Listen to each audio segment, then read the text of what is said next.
do we need to start thinking and teaching about the fuzziness so that we can understand that better in order to actually interface with the computing that's happening?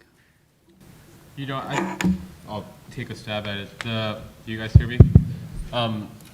You know, Alan Turing wrote about AI, what, 45 was it? Like, well, over 50 years ago, right? And he already had kind of imagined what this machine could be or try to be or become.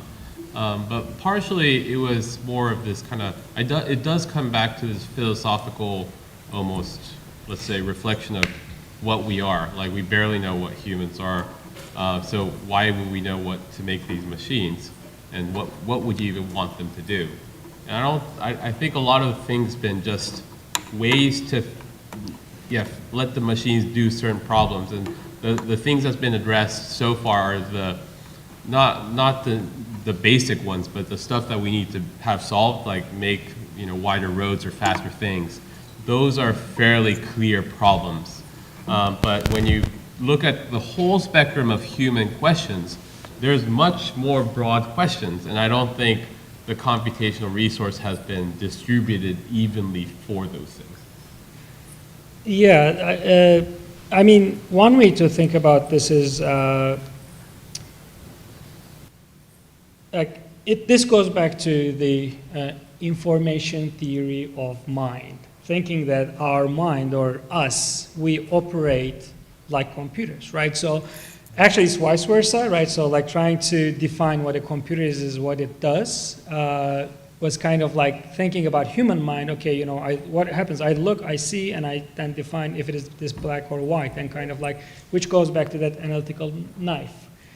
And then from there on, actually, as humans, we do whatever we can do, right? So like whatever we cannot do, we cannot address most of the things that I was trying to share today because we couldn't, or somebody made a bad decision at some moment, right? So, and then we kind of like, we got stuck with whatever we are using today. And to go back to your question, I think definitely yes, because I don't think the devices or our approach to computing is acknowledging our true potential, which is our intelligence, which doesn't reside only in our mind, but it also exists in our hands, in our environment, and like everything around us.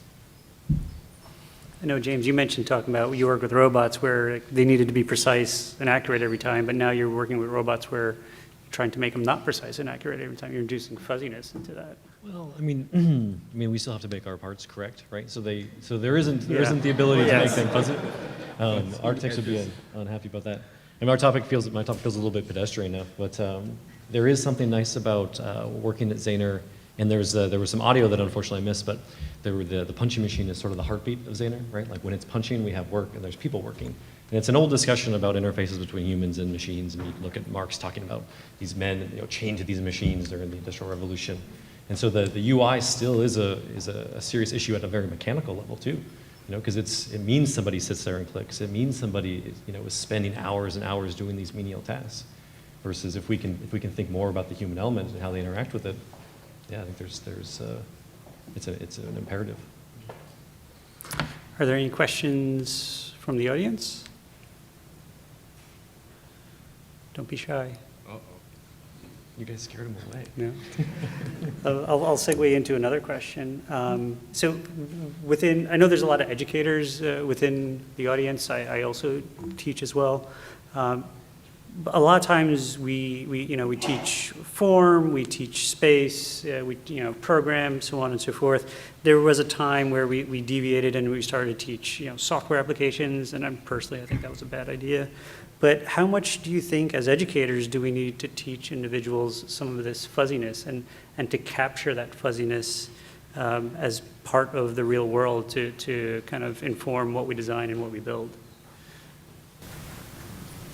It's interesting to see the previous talks and about trying to quantify this just vast amount of data, because it is inherently fuzzy, right? Like you can interpret the data all these different ways. And, I was in the Proving Grounds ML session and talking about classifications of this fuzzy data that's inherently, and point clouds are obviously very fuzzy, but I think it is fuzzy, is making it clear.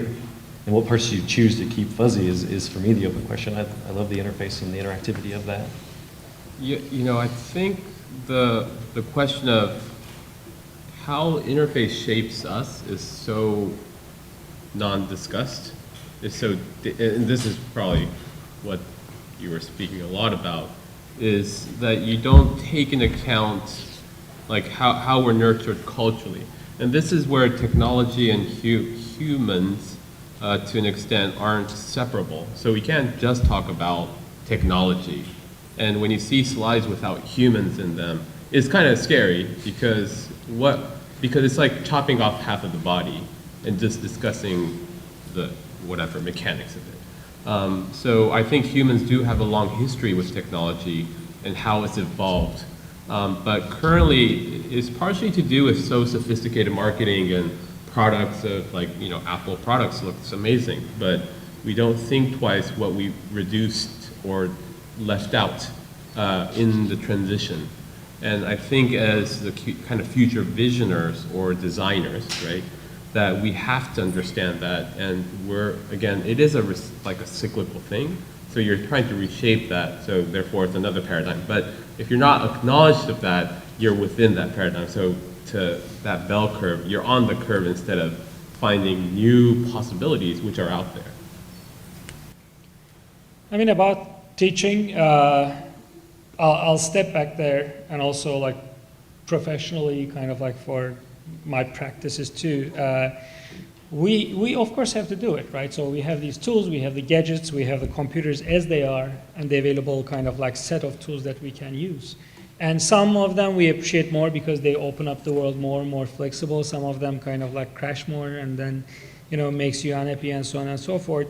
But of course, like this kind of fuzziness cannot be handed directly, right? So I am kind of like pushing the discussion, but I have like clear intentions for that. Otherwise, you know, we of course need descriptions. We always need, of course need like stability. We have to know how to make things and teach those things.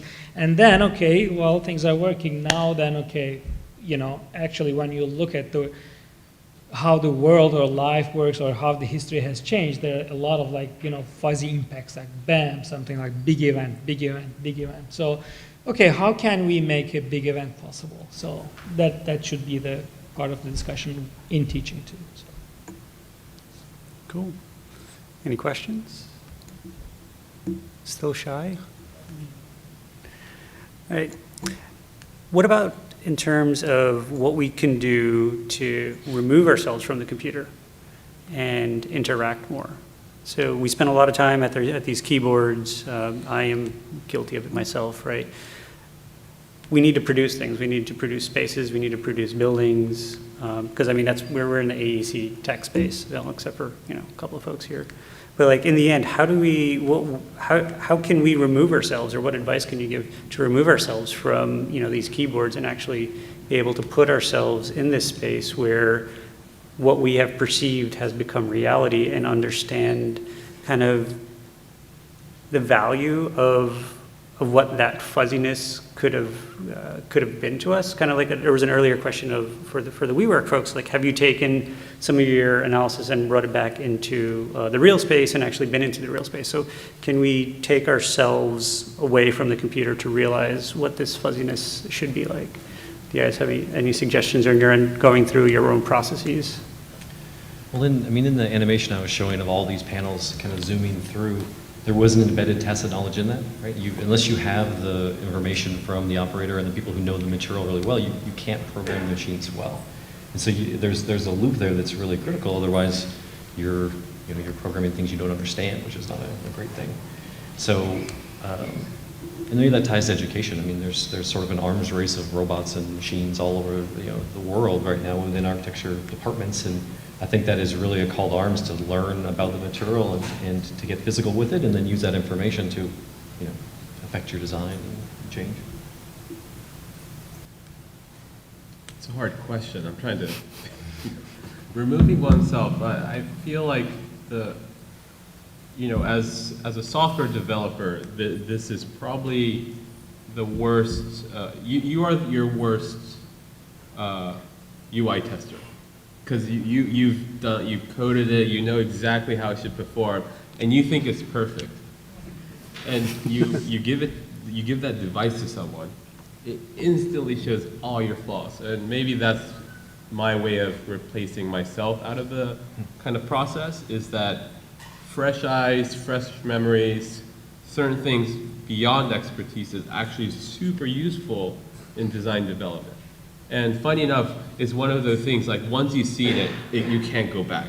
Like that's how our brain works. It's a little bit different from just raw memory.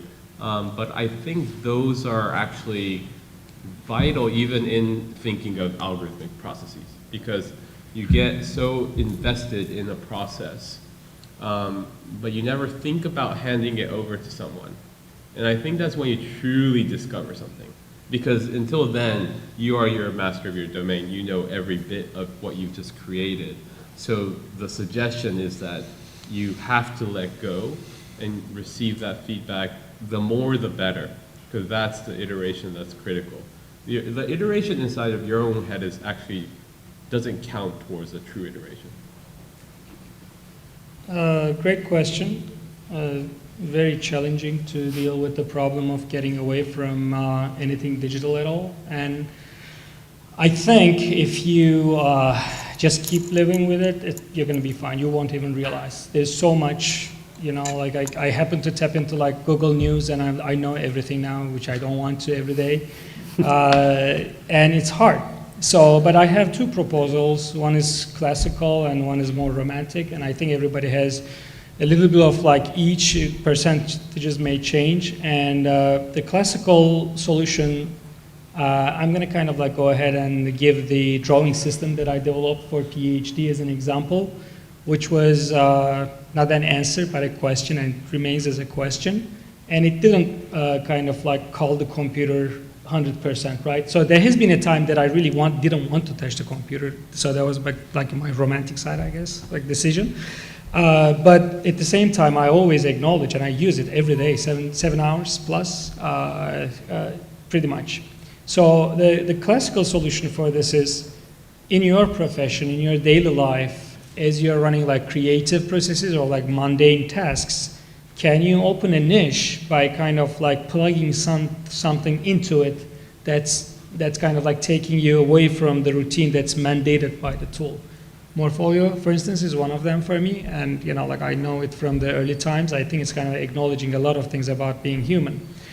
The romantic side is interesting because I think when you're looking into like too much into the screen, I think we really forget we are humans. There are trees outside, and there's the rain, and there is the sand, and if something blows into your eye, it's going to hurt, and so on and so forth.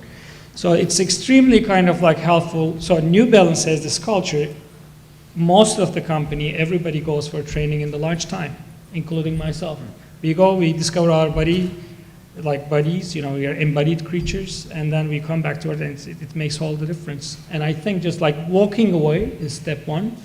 And reading and listening to books is another step, because it kind of like takes your mind away from the thing that you're dealing with and exposes you to some other worlds. Or it's just kind of like wandering, just walk outside in the, a park or forest.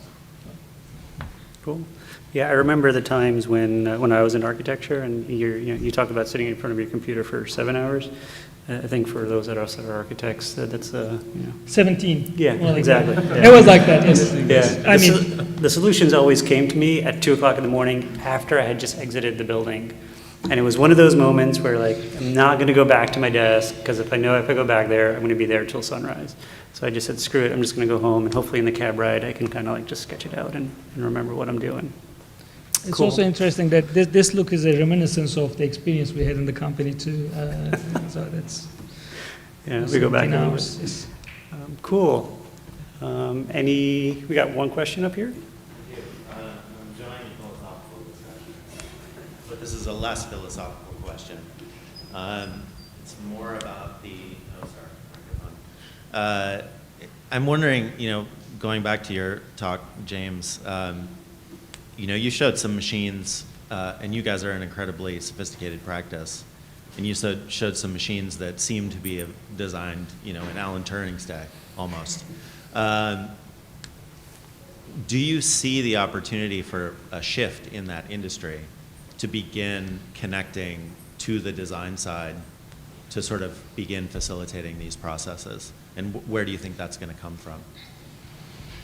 I mean, it has to come from really the owner, because there are sophisticated contractors and subs out there. It's just that we oftentimes are priced out of the projects. And so when you go with the lowest common denominator, you're not going to get the best quality. So if someone demands certain things like unique panels, that forces a certain sophistication that is going to be a qualification that most subs aren't going to meet. So I think in a lot of ways it's less to do with the industry and more about how we're perceiving value. But as far as the tools go, I mean, we have tools from, our company's 121 years old, and so there's each generation, my boss's Bill, but his father and his father, all purchase tools. And so we have old machines and new machines and kind of this mix. A punch machine that runs on magnetic tape that we've converted. So they were early adopters of these tools and put them into sort of the wild and used them in ways that weren't intended, right? They were intended to be production machines. And so it's going to take some people to be more experimental like that, take on the risk, and Xander takes on a tremendous risk with some of these projects.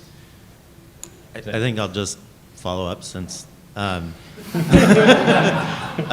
the New Balance side, I know in the product world and your competitors like Nike, I mean, you're developing your own manufacturing processes, multi-material.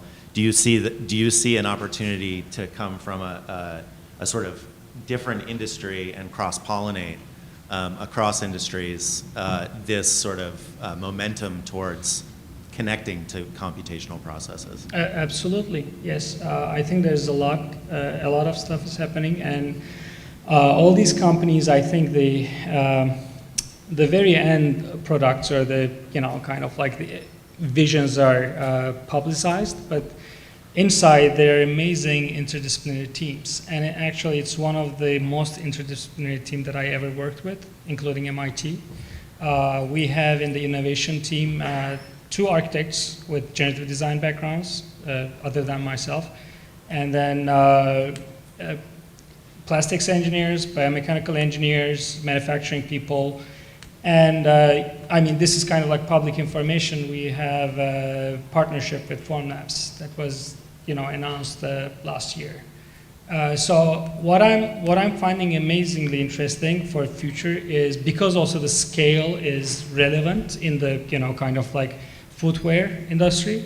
I would like to see a lot of stuff about like materials, because one challenge for every company, I think, is that now foam is very interesting. It's a very traditional old material, but it's super hard to beat, right? So it's just kind of like if you look at the manufacturing, if the way it behaves in terms of support, cushioning, and so on and so forth.